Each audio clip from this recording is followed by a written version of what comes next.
Hey, I'm Greg. And I'm Billy. And we're the Fuji Guys. Today's video is going to be on our beautiful new F550 top-of-the-line compact super zoom camera. We're going to go through all the top features, but first you're going to want to take a look at this video here.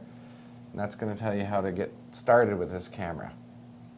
So let's get into the top features. Now, if you look at the size of this camera and you realize that it's got a 15 times wide-angle lens, super wide-angle lens on it, that's, to me, in my mind, the top feature of this camera. Tell us a little bit more about it, Billy. Yeah, it's a 24mm to 360mm lens, image stabilized CMOS EXR sensor.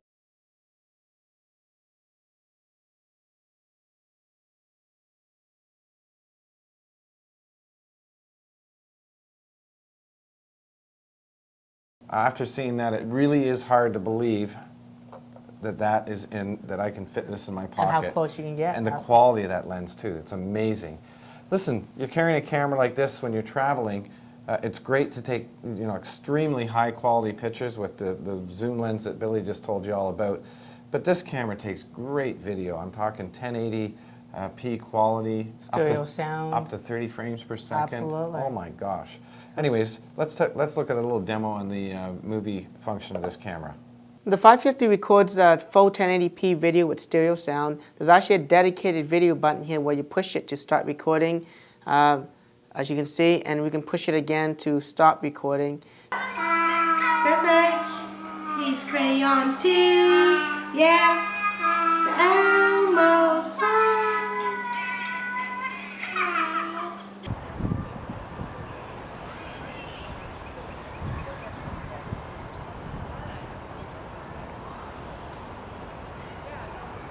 I love that new video functionality. This camera is quite unique. It's one of only 2 models in our entire lineup, and there's not too many of the cameras in the world that have the GPS functionality. So there is actually GPS functionality, so of course we're geotagging our pictures, but there's a lot of things that you can do once your images are geotagged. Yeah, I mean there's a built-in photo navigation that has 500,000 points of interest. So if you're nearby a place, it's going to tag that information to the file as well. You can create photo books. We can route those images using Google Maps. Sounds like something we should show them. Let's take a look at that. Okay. Let's just take a quick look at the F550's GPS functionality. Again, the module's on top of the camera, but we have to enable the GPS device. So we need to go into the menu. We then need to go over and head down towards the setup screen, so we can push down on the directional pad. Then we can push it to the right to go into the setup menu. We can scroll down by either rotating the slow dial or pushing up and down. And we can turn on a few things. First, location search, and that's basically the GPS. There's 2 options. We can have it permanently on. That means when we turn off the camera, it's still trying to pull a signal every once in a while, so it does eat a little bit of battery even though the camera is completely switched off. And of course, we can have it on when switched on. That means that when we turn the camera on, then the GPS is turned on. And this mode does save a lot more battery, except for that it takes a little bit longer to pick up a signal from satellites. So we're going to leave that for that. Then we have the location information, and that's basically the 500,000 points of interest that the camera can save with every shot as well. So we're going to turn that on. And of course the tracking data, which is the geotagging information, of course we're going to have that on as well. And then the last option we can select, of course, is our scale in terms of it being in kilometers, or kilometers, sorry, miles by feet and miles by yard. So because we're in Canada, I'm just going to keep it at kilometers. Okay, then we can push display to get out of that. So now that we have the GPS set up, let's go outside and take some shots to test the GPS device. As you can see there, it is looking for a signal, but we are indoors. Well, of course, this camera, that's amazing. Yeah. I mean, now no matter where you go in the world, you'll always remember where exactly you were, because your pictures, that could be dangerous.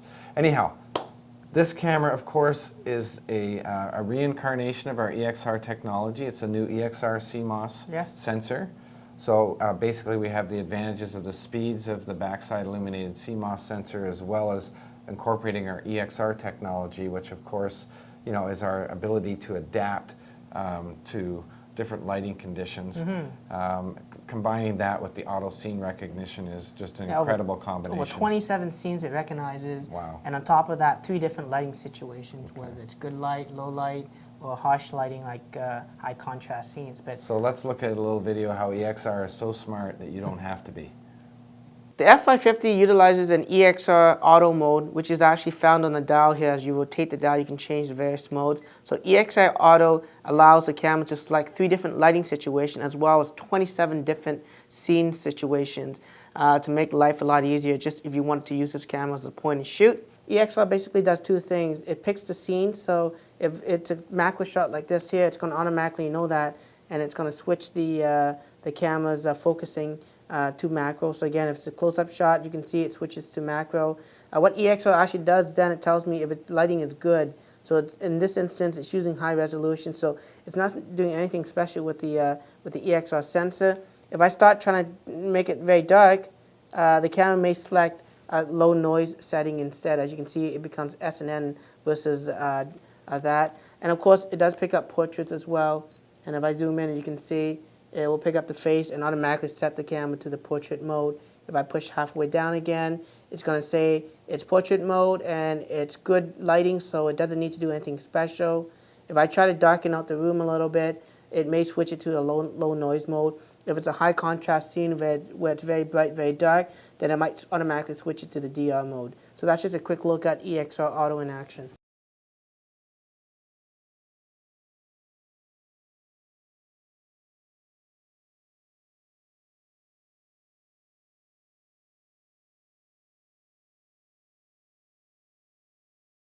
Wow. It is amazing how far the technology has come to make things easy to get good quality, and it's as if it's like the camera has so much intelligence. That's incredible. I've got dogs, you got a cat. Yep. Anyways, there's a new feature called pet detection. Yeah, it's a cool little feature actually. It's, you want to take a picture of your pet, you can set the camera to auto release when the dog or the pet or the cat looks directly at the camera. So it's really great for self-portraits. Let's take a look at that. Show me. A neat feature in the F550 is the pet detection feature that can automatically take a photo of you and your pet, whether it's a dog or a cat. In order to get to that mode, we need to change the mode dial to the scene position mode, which is the SP mode, as you can see. And if we push the menu OK button, it brings us to the option to select the different scenes. We can rotate this dial, and we can choose from that dog or cat. So let's choose dog. So that's selected, and this is auto release feature where you push down on, and when you select auto release, it's going to automatically take a photo once a dog faces directly at the camera. Well, that's kind of cool. Yeah. You know, dogs aren't usually the one, they don't usually listen to you when you say, look here and smile, especially when you're trying to get in the picture with them. So that's really cool.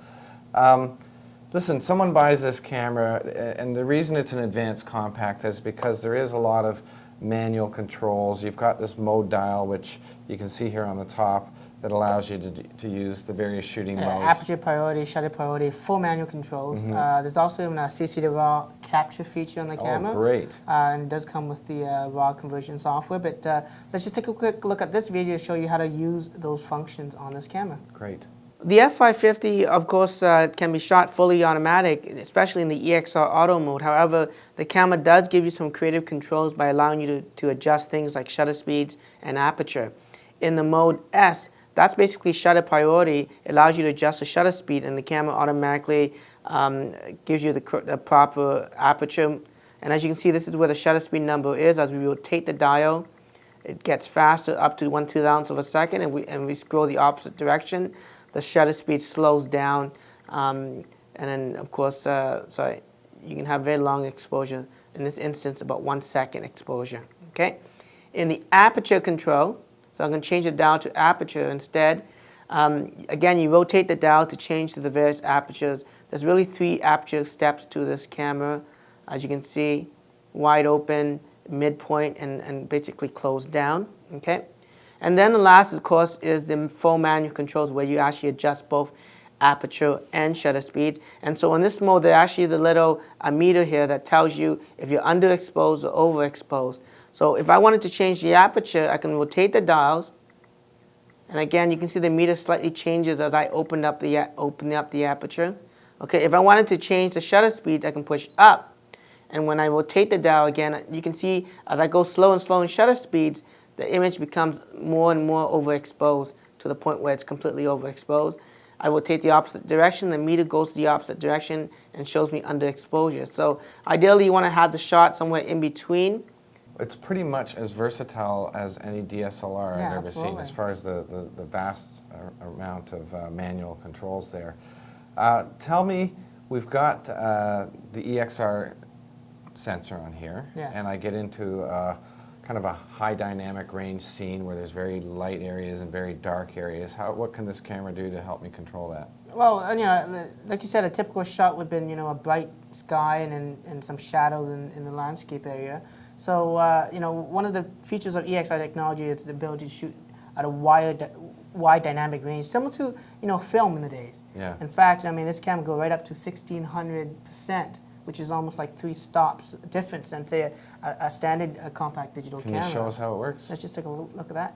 The F550 has a great dynamic range feature that's found in the EXR Auto mode. It does it automatically, and it determines if the scene is a high contrast scene, if it needs to actually enable the dynamic range functionality of the EXR camera sensor.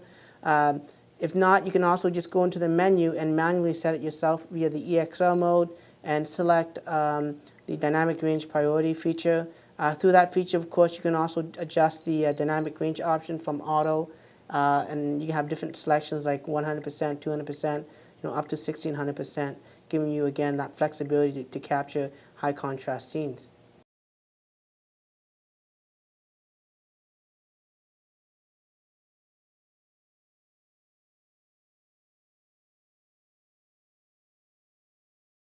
Wow, that's great. And a lot of people don't know what they've been missing with their digital pictures because they're just kind of used to accepting the fact that a lot of detail gets washed out with most digital cameras. So that's amazing. High dynamic range shooting with a camera, again, that comes out of your pocket. So talk about another amazing capability for a camera that, again, looks a little bit unassuming. Because of the EXR processor and the BSI CMOS, we can do incredible things with high-speed shooting now, isn't there? Yeah, you can do at full resolution 8 frames per second shooting. There's also actually, if That's you want better than most SLRs, just to tell you. If you want to size down the image slightly in terms of a 4 megapixel image, which is still more than enough to do an 8x10 print, Yeah. you can actually shoot at up to about 11 frames per Wow. second, saving about 32 shots. And Show me how that works. Let's see that. To access the continuous shooting feature on the F550, you go into the menu on the camera and you'll scroll down until you select continuous mode. We'll select that, and I'm actually going to select the best frame capture. That's what basically it's called. As I tap the shutter button just to get back in, I can go into the setup of that continuous shooting mode and select the speed at which I want to shoot at, whether it's 8 frames a second or 11 frames a second at half the resolution. So I'm just going to select 11 frames. You can also select the number of shots it's going to save as well. I'm going to actually select 16 frames, and I'm going to scroll this over because basically I want to capture images once I push the shutter button. So this is that little control for that. So I have it set as that. And again, you just basically hold the shutter button completely down, and it just fires off the 16 shots, and again saves them all to the camera's CUD. So again, that's just a quick look, but really let's take a look at some examples of some high-speed shooting on this camera.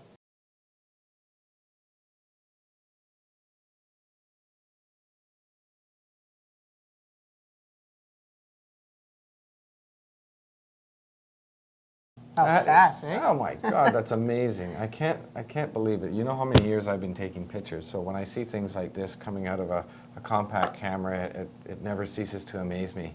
Everyone knows Greg, knows he loves taking close-up pictures, so you got to tell me about the macro mode. How Yeah, close the macro function starts from about 5 centimeters away. Let's just take a quick look at this little video. Okay. Now for close-up shots, the F550 does offer a great macro functionality. In fact, you can get it as close as 5 centimeters away. In EXR Auto, it automatically switches to, if there is a close-up shot for you, so it automatically will detect that you are capturing macro. There you go.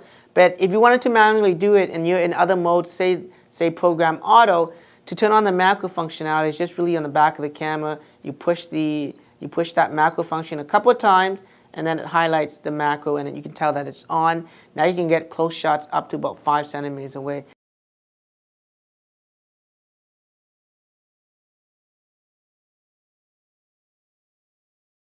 Oh, that's great. Those images look really sharp. That's a great lens. I played around with this a lot last summer with one of our previous cameras that had this feature, and this is the Motion Panorama 360. So tell me about this feature and how we've improved it. Well, it's basically an auto stitching feature where you just grab the camera, you pan it 360 degrees. In fact, you can actually do it less. There's different options to select, and it stitches this nice panoramic for you. It's very simple to use. Great. Let's just take a look at this demo to show you how Show that me works. how it works. This next feature is called Motion Panorama 360. So this camera can be, you can set it up so that it can take 360 panoramics by sort of swinging the camera around. Of course, the flash does not work, so you can actually just push the flash down. So first thing you need to do is change the mode to this panoramic feature, which is found in the advanced mode. If it's not highlighted as Motion Panorama, you can actually go into the menu and select the appropriate modes. Again, there's some couple of modes called Pro Low Light, Pro Focus, but I just want to demonstrate the Motion Panorama 360, so we're going to select that and get out of the menu. You have 2 different configurations. You can change the directions from going left and right to up and down to the various things. So we can go from right to left. Whoops. We can go from left to right. We can go up and down or down and up. So that means you can pan this way or pan that way, or you can actually set it up to configure it this way. What I'm going to do for you is just set it up so that it's going up and down. So instead of me doing this though, what I can actually do is rotate the camera this way and film. And this will give me much higher resolution and give me a complete 360 degree panoramic feature. I can change the angle of the panoramic as well by pushing down. If I don't want 360, I can select 120, 180, but I'm just going to leave it at 360. Wow, is that ever great for scenery pictures? Real estate agents. Yeah, anything. Perfect. Yeah, no, it's an Absolutely. amazing feature. Anyhow, we've got, with the movie function, we mentioned that it's a 1080 quality, we mentioned it's stereo sound, we mentioned also that you can take pictures during it, but there's really, again, because of the speed of this sensor and processor, there's the capability for high-speed movies now. Yeah, high-speed movies basically meaning, we can shoot videos up to about 320 frames per second. So if you're taking a picture of, say, of a hummingbird, it'll be a cool little video that you can do. You can see how you can slow down the wing flapping on that. Yeah, do you think if I took a golf swing, they could figure out what's wrong That with can it? work too. It's probably easy to capture. Let's take a quick look at that demo. Okay. In addition to the full HD video recording with stereo sound, the camera also offers a high-speed shooting mode up to about 320 frames per second. It is limited, so the sound is not recorded during that time. I know all you have to do is push this video button to start recording videos, but that's not what it's defaulted to, so let's change that. So we're going to push menu OK. We can scroll down or rotate the mode down until we go to the movie mode, and we're going to switch the movie mode from full HD to 720p down to high-speed shooting modes. There's actually 80 frames per second, 160 frames per second at a slightly lower resolution, and at a slightly even lower resolution is the 320 frames per second. So we're going to select that instead, and then we're going to push back. So the next time I push this button, it's going to start recording this high-speed shooting mode. So let's test that out in the field.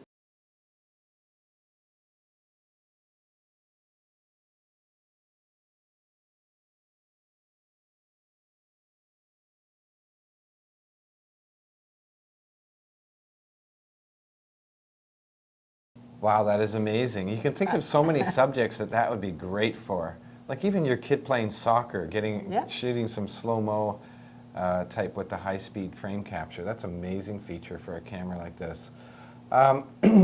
Again, speaking of taking pictures of your kid playing soccer, people are moving around all the time. The camera has a hard time focusing. There's a new feature called Tracking AF. Tell me about that. Yeah, the tracking autofocus feature basically just helps you to leave the camera in one spot, one area in terms of what you want to frame, and you can set it up so it tracks the moving subject within the frame, so it speeds up the process between you taking the picture and the camera focusing and whatnot, so you can actually get that shot. Right. Let's just take a quick look at that little demo. Okay. Moving subjects are sometimes hard to capture, and that's why this camera offers what's called a tracking autofocus feature. In order to do that, we got to be out of the EXR mode and select any other mode. So let's look at Program Auto, which is one of my favorite modes to shoot in. And basically, it opens up a lot of controls for me in Program Automatic while still maintaining a fully automatic system. So I'm going to push the menu OK. I'm going to scroll until I find in the menu system the autofocus mode. Whoops, I missed that right there. I'm going to push it to the right, and I'm going to scroll down to what's called tracking autofocus. So when I select that, I push OK, then I push back. As you can see, this little dial comes up and basically tells me that if I push left, it starts to track on the subject that's aimed at. So let's pretend that's the chair, and I'm going to push, well, it is a chair, of course. I'm going to push it to the left, and as I move the camera, you can see that the green bar kind of follows the chair itself. Well, that's neat. Yeah. I like how that little square goes around there and follows your subject all over. That's awesome. This camera has got a great feature, Pro Focus, Pro Low Light. These are two features where we're using the capability of multi-frame processing. Yes. The Pro Focus is going to allow us to create some kind of shallow depth of field effects. And then, of course, the Pro Low Light, it's going to take multiple pictures of the same scene and then kind of put the best of the best together. Do you have a video that shows us how that Greg, let's works? just take a look at that quickly. Okay. Let's take a look at the advanced features on the F550, more specifically the Pro Low Light and Pro Focus modes. Again, on the dial of the camera, you set it to the ADV, which is advanced mode. You can do the 360 panoramic, but if you just push the menu, you can select a different shooting mode. And this is, again, the Pro Focus feature and the Pro Low Light. So let's take a quick look at the Pro Low Light mode. I'm going to select that for you. And basically, what it does, it takes 4 shots. Again, I'm going to hold the camera and push the shutter button. It fires 4 shots, and it actually looks at 4 images and compares what is noise, what is not noise, and creates a combined image to give you a picture that's actually better in low light. So if you want to get less noise in low light situations, you can also shoot in this Pro Low Light mode to get you that better quality image with less noise. In addition, of course, if we go back, we can go show you the Pro Focus feature on the camera. And the thing with compact cameras is that it's very hard to get shallow depth of field on the camera. So this feature actually allows you to obtain something like that. I'm just going to set it up to shoot 3 shots, because the more you do, the more blur the background is going to be. So you can be 1, 2, or 3. I'm going to select 3. And if I push the button halfway down, it may tell me I can or cannot do it. In this instance, it says I can, but only 2 shots. Maybe if I zoom in a little bit, I can create 3 shots. Perfect. I'm going to hold the button now, and it takes 3 shots. Look at the background. It's going to slightly blur right in front of you, and it gives you sort of that shallow depth of field look, which is really cool. Again, I'm going to zoom in on the image a little bit, and we take a look at the background.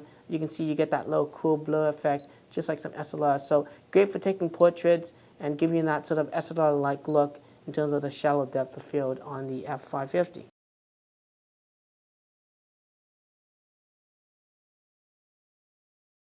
Wow, that really kind of almost makes it more and more like an SLR. An SLR that fits in your pocket. That's amazing. And of course, if you are a photographer and you like to kind of capture different scenes with different ways, or maybe you used to buy different films, this has, of course, the patented Fuji film simulation mode, doesn't it, Billy? Yeah, Provia, Astia, Velvia, if you want to do some sort of slide film. As well as black and white and sepia tones. Yeah. So really, you can change your film every time you take a different picture and take a look at get different results. Example of that, Greg. Excellent. With our film heritage at Fujifilm, the camera also offers various film simulation modes to mimic some pro Fujifilm that we have in the past. In order to get to those modes, again, you can't select them all in EXR, so I'm just going to switch it over to the Program Auto mode. That gives me a lot of options there. I'm going to push the F button, which I call basically the film store, and I'm going to switch the film simulation feature, and I can change it around to show either standard, which is a regular 35 negative Provia film. We got Velvia, which gives you a little bit more punch, a little bit more saturation, again, good for landscape nature. You can see the screen sort of changes. Then you got Astia film, which is really more of a portrait style film. It's very subtle. It's also good for taking outdoor shots. It gives you a little bit different characteristics, of course, to your shot. And then you have not really film, but well, black and white film, and then you have, of course, sepia, which is not film, but really a way of processing the film afterwards. But there we go, you can shoot in that mode. So these are some quick simulation. Let's take a look at some examples.